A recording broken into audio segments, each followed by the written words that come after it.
Did you know enslaved people in America found relief from pain using willow bark?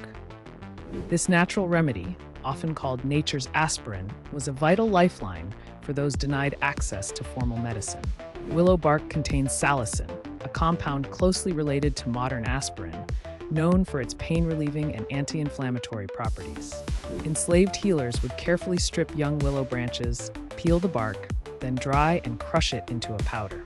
To prepare the medicine, they'd simmer a handful of this bark in a pot of water over the fire for about 20 minutes, creating a bitter, dark tea.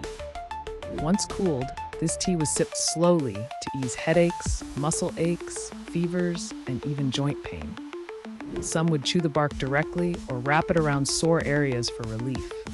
Stories tell of mothers brewing willow bark tea for their children after long, grueling days in the fields, passing down this healing knowledge from generation to generation.